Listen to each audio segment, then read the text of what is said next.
अस्सलाम वालेकुम dear students and viewers. आज के लेक्चर में हम एनएमडी कैट का पहला लेक्चर डिस्कस करने जा रहे हैं। एनएमडी कैट के सिलेबस के मुताबिक जो पहला चैप्टर है वो हमारे पास है वेक्टर्स एंड इक्विलिब्रियम।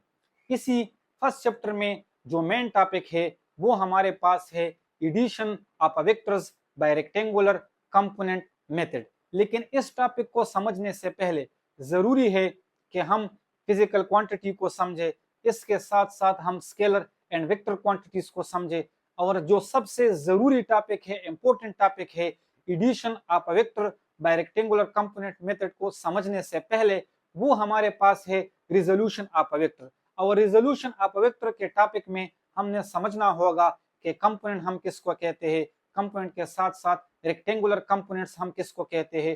तो एडिशन ऑफ अ वेक्टर के लिए जरूरी है कि हम रिजोल्यूशन ऑफ अ वेक्टर को डिटेल के साथ समझे, तब आगे जाके हम addition of vectors by rectangular component को समझ सकेंगे और इसके साथ साथ हम उस पर एमसीक्यूज सॉल्व कर सकेंगे। तो सबसे पहले हम डिस्कस करते हैं फिजिकल क्वांटिटीज। याद रखना स्टूडेंट, फिजिक्स में हम हर उस क्वांटिटी को फिजिकल क्वांटिटी कहते हैं जिसका हम मेजरमेंट कर सकते हैं। यानी आप लोग सिंपली इस तरह से कह सकते हो कि हर वो क्वांटिटी जिसका हम नाप तोल यानी वजन कर सकते हैं, पैमाइश कर सकते हैं, तो उसको हम फिजिक्स में क्या कहते हैं, फिजिकल क्वांटिटी। मिसाल के तौर पर displacement, velocity, distance, speed, etc. इसके साथ साथ नॉन फिजिकल क्वांटिटी हम उन क्वांटिटी को कहते हैं जिसका हम मेजरमेंट नहीं कर सकते। मिसाल के तौर पर अगर हम यहाँ पर देखें हैप्पीनेस, सैडनेस, तो ये ऐसे क्वांटिटीज है जिनको हम मेजर नहीं कर सकते, तो इसको हम नॉन फिजिकल क्वांटिटीज कहते हैं। फिजिक्स में हम फिजिकल क्वांटिटीज उन क्वांटिटीज को कहते हैं जिसको हम मेजर कर सकते हैं। तो याद रखना स्टूडेंट, इसके बाद आप लोग को पता होना चाहिए कि फिजिक्स में हम जितने भी क्वांटिटीज को पढ़ते हैं वो सारे के सारे हमारे पास फिजिकल क्वांटिटीज है, यानी जिसका हम पैमाइश कर सकते हैं। क्लियर। अब इसके बाद on the basis of direction, यानी अगर हम डायरेक्शन के लिहाज से देखें तो फिजिकल क्वांटिटीज को हमने टू टाइप्स में क्या कर दिया है, डिवाइड कर दिया है। एक को हम स्केलर क्वांटिटी कहते हैं और दूसरे को हम वेक्टर क्वांटिटीज कहते हैं। अब स्केलर क्वांटिटीज हम किन फिजिकल क्वांटिटीज को कहते हैं, तो याद रखना स्टूडेंट, ऐसे फिजिकल क्वांटिटीज जिनको हम कंप्लीटली ओनली मैग्नीट्यूड की मदद से डिफाइन या एक्सप्लेन कर सकते हैं, यानी अगर वो अपना कंप्लीट मीनिंग सिर्फ और सिर्फ मैग्नीट्यूड की मदद से हमें दे दे, तो ऐसे फिजिकल क्वांटिटीज को हम क्या कहते हैं, स्केलर क्वांटिटीज। क्लियर। तो स्केलर क्वांटिटीज के लिए जरूरी है कि हमारे पास फिजिकल क्वांटिटीज के पास क्या हो, मैग्नीट्यूड हो। इसके साथ साथ इसके पास डायरेक्शन का होना जरूरी नहीं है, और इसके साथ साथ does not obey the loss of vector algebra. इस पॉइंट का मतलब ये है कि अगर हमने स्केलर क्वांटिटीज को आपस में मल्टीप्लाई करना है या डिवाइड करना है या हमने ऐड करना है या सब्ट्रैक्ट करना है, तो इसके लिए हमने the vector law of algebra को यूज नहीं करना है। यानी सिंपली आप इसको ऐड कर सकते हो, माइनस कर सकते हो, मल्टीप्लाई कर सकते हो या डिवाइड कर सकते हो। किस तरह से, जैसा कि हम मैथ्स में सिंपली दो नंबरों को आपस में ऐड करते हैं, मिसाल के तौर पर 2 + 2 = 4, तो इसी तरह से आप किसी भी दो या दो से ज्यादा स्केलर क्वांटिटीज को आपस में ऐड कर सकते हो, या माइनस कर सकते हो, या डिवाइड कर सकते हो, या मल्टीप्लाई कर सकते हो। तो इसके लिए जरूरी नहीं है कि हम the loss of vector algebra को क्या करें, यूज करें। क्लियर। इसके एग्जांपल में हमारे पास क्या आता है, डिस्टेंस है, स्पीड है, मास है, करंट है, ईटीसी। बहुत सारे एग्जांपल है, लेकिन कुछ मैंने यहाँ पर लिखे हैं। तो इसका मतलब ये हुआ कि डिस्टेंस, मास, करंट और साथ में हमारे पास जो स्पीड है, इसको हम ओनली मैग्नीट्यूड की मदद से समझ सकते हैं। बगैर डायरेक्शन के मैग्नीट्यूड की मदद से इन फिजिकल क्वांटिटीज को हम समझ सकते हैं। इसी को हम क्या कहते हैं, स्केलर क्वांटिटीज कहते हैं। अब जो दूसरा टाइप है वो हमारे पास क्या है, वेक्टर क्वांटिटीज या वेक्टर्स। याद रखना स्टूडेंट, फिजिक्स में हम हर उस फिजिकल क्वांटिटीज को वेक्टर क्वांटिटीज कहते हैं जिनके पास हमारे पास मैग्नीट्यूड के साथ साथ डायरेक्शन का होना जरूरी होता है। क्लियर। यानी हर वो फिजिकल क्वांटिटीज जो कि मैग्नीट्यूड के साथ साथ डायरेक्शन की मदद से हमें अपना कंप्लीट मीनिंग दे देता है, तो उसको हम क्या कहते हैं, वेक्टर क्वांटिटीज कहते हैं। लेकिन इसके साथ साथ जो तीसरा पॉइंट है वो इंतहाई जरूरी है, क्योंकि वेक्टर क्वांटिटीज के लिए जरूरी है कि मैग्नीट्यूड डायरेक्शन के साथ साथ वो क्या करे, obeys the law of vector algebra. अब इसका मतलब क्या है, तो इसका मतलब ये है कि हम दो या दो से ज्यादा वेक्टर क्वांटिटीज को सिंपली प्लस माइनस या मल्टीप्लाई नहीं कर सकते। जैसा कि आम लैंग्वेज में या मैथ्स के लैंग्वेज में हम सिंपली दो नंबरों को आपस में मल्टीप्लाई करते हैं, या हम उसको डिवाइड करते हैं, या हम उसको ऐड या सब्ट्रैक्ट करते हैं, तो उसी तरह से हम वेक्टर्स क्वांटिटी को आपस में ऐड, सब्ट्रैक्ट या मल्टीप्लाई नहीं कर सकते। इसके लिए हमने मैथ्स में, फिजिक्स में अपना एक अलग अलजबरा बनाया है, जिसको हम क्या कहते हैं, the laws of vector algebra. तो इसी के बगैर हम वेक्टर्स क्वांटिटी को आपस में मल्टीप्लाई, डिवाइड या माइनस नहीं कर सकते। ज्यादातर स्टूडेंट इस चीज में कंफ्यूज होते हैं, तो ये कंफ्यूजन अब यहां पर क्लियर हो जाएगा। जो करंट है, जिसको मैंने यहां पर सर्कल कर दिया है, अब अगर हम करंट को देखें तो करंट के पास मैग्नीट्यूड भी होता है, करंट के पास डायरेक्शन भी होता है, लेकिन फिर भी हम इसको स्केलर क्वांटिटी कहते हैं, ना कि हम इसको वेक्टर क्वांटिटी कहते हैं। क्यों? क्योंकि जो करंट है दे does not obeys the law of vector algebra, यानी करंट के पास डायरेक्शन है, मैग्नीट्यूड भी है, लेकिन ये हमारे पास लॉ ऑफ वेक्टर अलजेब्रा को ओबे नहीं करता। आप करंट को सिंपली दो नंबरों की तरह प्लस माइनस या मल्टीप्लाई कर सकते हैं। एक और पॉइंट जो कि आप लोग के माइंड में होना जरूरी है, अगर हम वेक्टर क्वांटिटीज को देखें तो उसका डिवीजन पॉसिबल नहीं है, क्योंकि अभी तक उसकी कोई जरूरत नहीं आई है। कहने का मतलब यह है कि अगर हम दो वेक्टर्स को आपस में डिवाइड करें तो इससे कोई मीनिंग नहीं निकलता। इसीलिए फिजिक्स में वेक्टर क्वांटिटीज का डिवीजन पॉसिबल नहीं है। अब इसके एग्जांपल में हमारे पास क्या है, डिस्प्लेसमेंट है, वेलोसिटी है, फोर्स है, ऐसे बहुत सारे एग्जांपल है, लेकिन क्वेश्चन मैंने यहां पर लिखे हैं जो कि हमारे पास क्या है, वेक्टर क्वांटिटीज है। यानी डिस्प्लेसमेंट को, वेलोसिटी को, फोर्स को हम ओनली मैग्नीट्यूड की मदद से कंप्लीटली डिफाइन नहीं कर सकते। इसके लिए जरूरी है कि हमारे पास डायरेक्शन भी हो, और डायरेक्शन के साथ साथ सबसे जरूरी ये पॉइंट है कि obeys the law of vector algebra, क्योंकि करंट के पास मैग्नीट्यूड, डायरेक्शन दोनों है, लेकिन फिर भी हम इसको स्केलर कहते हैं। क्यों? क्योंकि current does not obeys the law of vector algebra. उम्मीद करता हूं कि यहां तक आप इसको समझ चुके होंगे। ये एमसीक्यूज में आता है, आप लोग को पता होना चाहिए। करंट के बारे में अक्सर स्टूडेंट कंफ्यूज होते हैं, तो स्टूडेंट इसको वेक्टर क्वांटिटी में रखते हैं, क्योंकि स्टूडेंट सिर्फ ये डिफिनीशन वेक्टर क्वांटिटीज के बारे में सीख लेते हैं कि जिसके पास मैग्नीट्यूड हो और मैग्नीट्यूड के साथ साथ डायरेक्शन भी हो। लेकिन ये जो तीसरा पॉइंट है, स्टूडेंट इसको मिस करते हैं, इसीलिए फिर स्टूडेंट करंट को वेक्टर क्वांटिटी में रखते हैं। हालांकि करंट हमारे पास क्या है, एक स्केलर क्वांटिटी है। तो अब आप लोगों को याद होना चाहिए, अगर एमसीक्यूज में भी आ गया तो करंट के बारे में आप लोगों को याद होना चाहिए। क्लियर? इसके साथ साथ अब हम डिफाइन करने जा रहे हैं रिजोल्यूशन ऑफ अ वेक्टर। जैसा कि मैंने आप लोग को पहले बता दिया कि addition of a vector by rectangular component method, जो कि इस टॉपिक का या इस चैप्टर का सबसे मोस्ट इंपोर्टेंट टॉपिक है एनएमडीकेट के लिहाज से, लेकिन उसको समझने के लिए जरूरी है कि हम रिजोल्यूशन ऑफ अ वेक्टर को समझें। अब रिजोल्यूशन ऑफ अ वेक्टर क्या है? The process of splitting a single vector into two और more than two vectors in different direction. इसका मतलब ये है कि एक ऐसा प्रोसेस जिसमें अगर हम एक सिंगल वेक्टर को कंसिडर करें और उस सिंगल वेक्टर को स्प्लिट करें, डिवाइड करें दो या दो से ज्यादा वेक्टर्स में डिफरेंट डायरेक्शन में, तो इसी प्रोसेस को हम क्या कहते हैं, रिजोल्यूशन ऑफ अ वेक्टर। अब इसको हम एक एग्जांपल की मदद से डिटेल के साथ समझने की कोशिश करते हैं।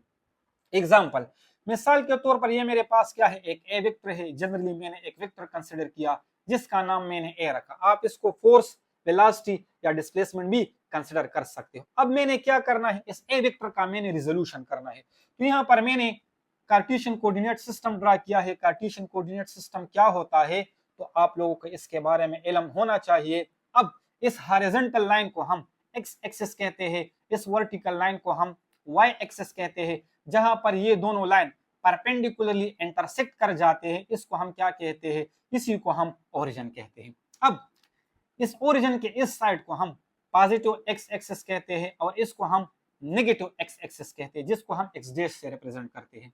इसको हम पॉजिटिव वाई एक्सिस कहते हैं और इसको हम नेगेटिव वाई एक्सिस कहते हैं, जिसको हम वाई डैश से रिप्रेजेंट करते हैं। ज्यादातर स्टूडेंट इसमें भी कंफ्यूज होते हैं कि अगर हम इसको नेगेटिव कंसिडर करें तो फिर तो ठीक है, आप इसको नेगेटिव कंसिडर करें, फिर ये आप लोग के पास पॉजिटिव होगा। लेकिन कन्वेंशनली ज्यादातर हम इस साइड को पॉजिटिव लेते हैं और इसको नेगेटिव, सिमिलरली इसको पॉजिटिव और इसको नेगेटिव। तो फिर एक ही तरीकों को बार बार यूज करने में हमारे लिए क्या होती है, आसानी होती है। अब आते हैं रिजोल्यूशन ऑफ वेक्टर की तरफ। तो अगर इस ए वेक्टर का हमने रिजोल्यूशन करना है, इस सिंगल वेक्टर का अगर हमने रिजोल्यूशन करना है, तो इसका ये जो टेल है इसको आप लोगों ने इस ओरिजिन के साथ रखना होगा और जो भी इसकी डायरेक्शन है तो वही डायरेक्शन आप लोगों ने देनी होगी। डायरेक्शन को हम एंगल से भी रिप्रेजेंट करते हैं, यानी ये जो थीटा है ये इस सिंगल वेक्टर ए वेक्टर की डायरेक्शन को क्या करेगा, रिप्रेजेंट करेगा। और ये जो डायरेक्शन है ये हमेशा से हम फ्रॉम पॉजिटिव एक्स एक्सिस से लेकर एंटी क्लॉकवाइज डायरेक्शन में हम इसको कंसिडर करते हैं। तो थीटा यहाँ पर इस ए वेक्टर की डायरेक्शन को क्या करेगा, रिप्रेजेंट करेगा। अब रिजोल्यूशन हम किस तरह से करेंगे, तो याद रखना स्टूडेंट, ये जो हेड आप लोगों को नजर आ रहा है इस ए वेक्टर का, ये जो हेड है, अगर आप लोगों ने इस एक्स एक्सिस के एलोंग कंपोनेंट को निकालना है, अगर इस साइड पर आप लोगों ने इस सिंगल वेक्टर को स्प्लिट करना है, डिवाइड करना है, तो तरीका ये है कि इसके हेड से आप लोगों ने एक परपेंडिकुलर लाइन ड्रा करना होगा।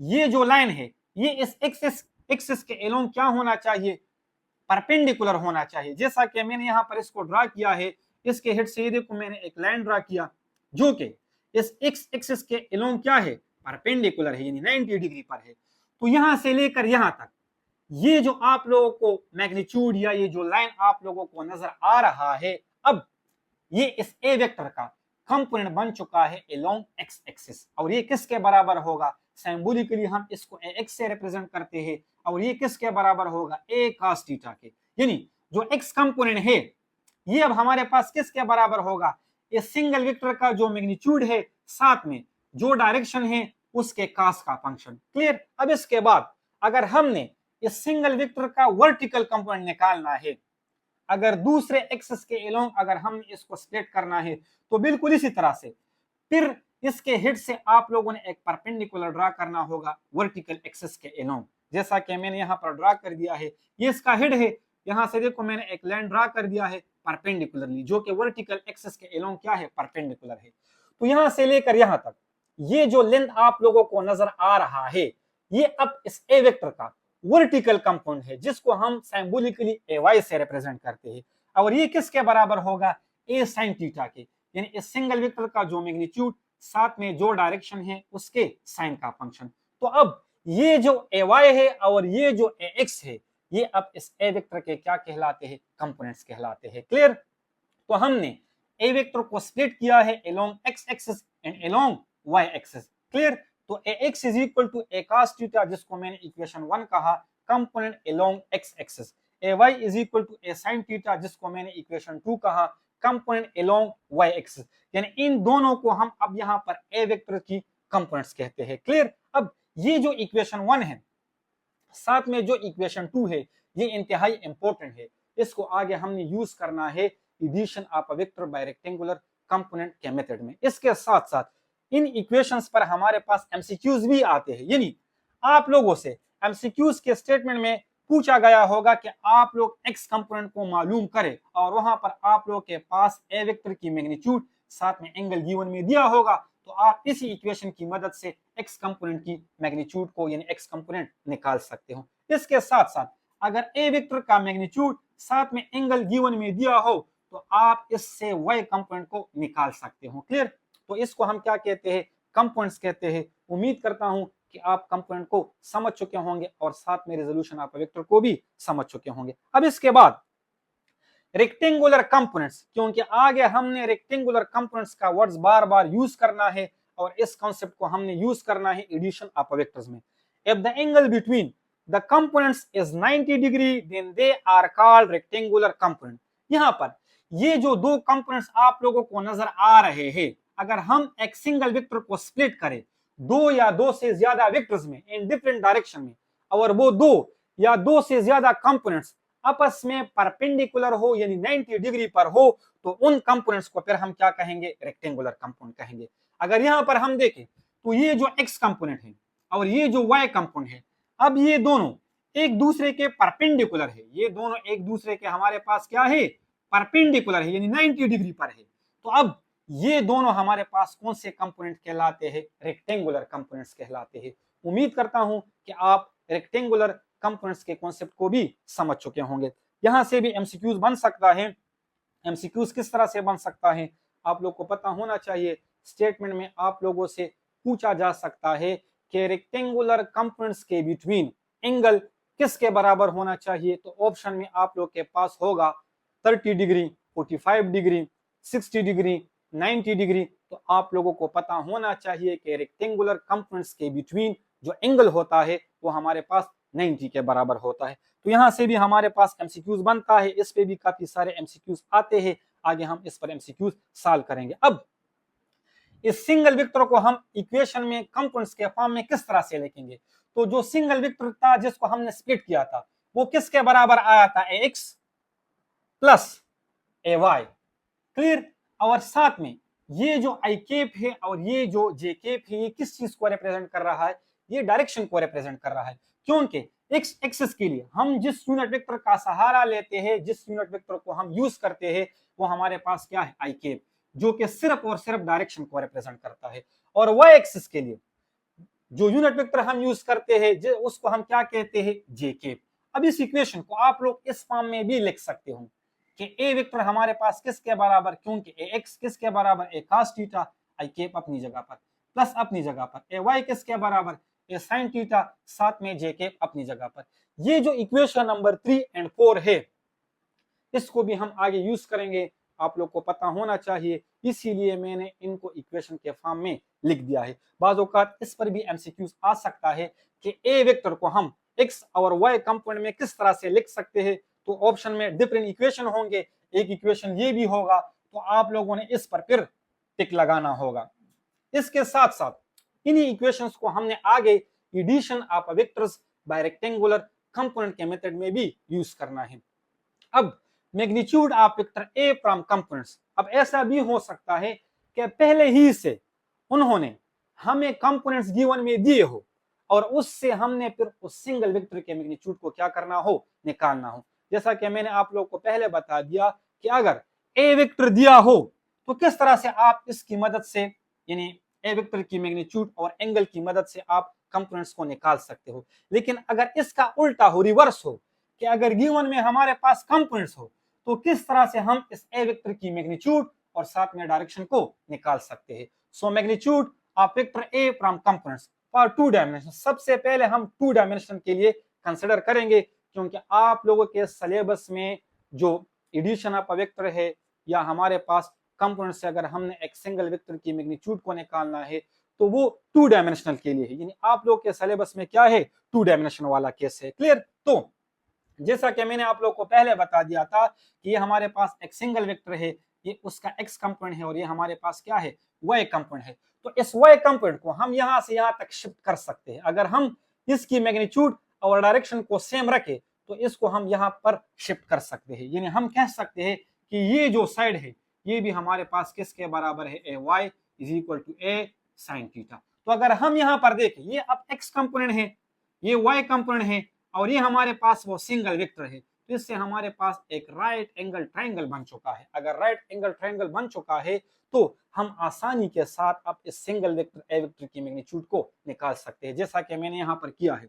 ये एक्स कंपोनेंट, ये वाई कंपोनेंट और ये वो सिंगल वेक्टर है जिसके मैग्नीट्यूड को अब हमने इसके कंपोनेंट से क्या करना है, निकालना है। तो अगर ये एक राइट एंगल ट्रायंगल है तो हम इस पर पाइथागोरस थ्योरम अप्लाई कर सकते हैं। पाइथागोरस थ्योरम हमें क्या कहता है, ये हाइपोटेन्यूज है, हाइपोटेन्यूज का square is equal to base का स्क्वायर प्लस परपेंडिकुलर का स्क्वायर। लेकिन हमने यहाँ पर चूंकि हाइपोटेन्यूज यानी ए को निकालना है तो यहाँ से इसके ऊपर से स्क्वायर को खत्म करना होगा। जब स्क्वायर को हम खत्म करेंगे तो बुथ साइड हम अंडर रूट लेंगे, यहाँ का अंडर रूट स्क्वायर को कैंसिल करेगा और इसके ऊपर हमारे पास अंडर रूट आ जाएगा। प्रूव करने की जरूरत नहीं है, मैंने आप लोग को समझा दिया है। लेकिन इस इक्वेशन को आप लोगों ने आगे यूज करना है एमसीक्यूज में भी एंड एडिशन ऑफ वेक्टर्स के टॉपिक में भी। तो अगर x कंपोनेंट और y कंपोनेंट गिवन में हो तो आप आसानी के साथ उससे उस सिंगल वेक्टर की मैग्नीट्यूड को क्या कर सकते हो, निकाल सकते हो। यहाँ पर x कंपोनेंट की वैल्यू पुट करनी होगी 7 में स्क्वायर प्लस y कंपोनेंट की मैग्नीट्यूड 7 में स्क्वायर। जब हम अंडर रूट लेंगे तो इससे हमें a वेक्टर की इस वेक्टर की मैग्नीट्यूड मिल जाएगी। हम आसानी के साथ इस वेक्टर की मैग्नीट्यूड को निकाल सकते हैं। फॉर 3 डायमेंशन, जो कि आप लोग के सिलेबस में ज्यादा नहीं है लेकिन कार्टेशियन कोऑर्डिनेट सिस्टम में आप लोगों ने पढ़ा होगा, x एक्सिस भी होता है स्पेस के लिए, y एक्सिस भी होता है और तीसरा हमारे पास z एक्सिस भी होता है। तो उस केस में हम किस तरह से मैग्नीट्यूड को निकाल सकते हैं कंपोनेंट से, तो बिल्कुल यही तरीका है। लेकिन यहाँ पर हमारे पास क्या आ जाएगा, a is equal to under root x component का स्क्वायर प्लस y कंपोनेंट का स्क्वायर एंड साथ में तीसरा वाला भी ऐड हो जाएगा z कंपोनेंट का स्क्वायर। तो इन तीनों कंपोनेंट्स की वैल्यू आप लोगों ने पुट करनी होगी, साथ में स्क्वायर फिर प्लस फिर अंडर रूट, तो तब आप ए वेक्टर की मैग्नीट्यूड को निकाल सकोगे, जिसको मैंने इक्वेशन 6 कहा। इन इक्वेशंस को हमने आगे यूज करना है एमसीक्यूज में। फॉर डायरेक्शन ऑफ ए, जैसा कि मैंने आप लोग को पहले बता दिया कि अगर कंपोनेंट्स गिवन में दिया हो तो हम किस तरह से मैग्नीट्यूड को निकालेंगे, इसी तरह से। डायरेक्शन को हम किस तरह से निकालेंगे, इस ए वेक्टर की डायरेक्शन को, ये जो डायरेक्शन है इसको हम किस तरह से निकालेंगे, तो इसके लिए तरीका ये है, जैसा कि मैंने आप लोग को पहले बता दिया कि अब हमारे पास क्या बन चुका है, एक राइट एंगल ट्राइंगल बन चुका है। तो हम इस पर टेंजेंट थीटा को अप्लाई करके, टेंजेंट थीटा किसके बराबर होगा, एंगल के सामने वाला परपेंडिकुलर, ये हमारे पास क्या कहलाएगा, बेस। तो परपेंडिकुलर किसके बराबर है, ए वाई, बेस किसके बराबर है, ए एक्स के बराबर है। अब टेंजेंट को आप लोगों ने बोथ साइड डिवाइड करना होगा, जब हम डिवाइड करेंगे नीचे आएगा, जब ऊपर लेके जाएंगे तो इसका जो पावर है वो माइनस बन जाएगा, यानी theta is equal to tangent inverse A y by x. तो अगर कंपोनेंट्स गिवन में हो, आप डायरेक्शन इसी इक्वेशन की मदद से निकाल सकते हो, जिसको मैंने इक्वेशन 7 कहा। आप लोगों ने ए वाई कंपोनेंट की वैल्यू यहां पर पुट करनी होगी, एक्स कंपोनेंट की वैल्यू यहां पर पुट करनी होगी। जब हम इसका टेंजेंट इनवर्स लेंगे तो हम आसानी के साथ कंपोनेंट की मदद से ये वाला जो एंगल है, यानी जो डायरेक्शन है, इसको हम निकाल सकते हैं। तो अगर कंपोनेंट गिवन में दिया हो तो इस इक्वेशन की मदद से आप ए वेक्टर की मैग्नीट्यूड और इस इक्वेशन की मदद से आप इस ए वेक्टर की डायरेक्शन को निकाल सकते हो। लेकिन अगर ए वेक्टर दिया हो और साथ में डायरेक्शन दिया हो तो इस इक्वेशन की मदद से आप लोग एक्स कंपोनेंट निकाल सकते हो और इस इक्वेशन की मदद से आप लोग वाई कंपोनेंट को निकाल सकते हो। उम्मीद करता हूं कि यहां तक आप इसको समझ चुके होंगे। इन इक्वेशंस को हमने आगे एमसीक्यूज में भी यूज करना है।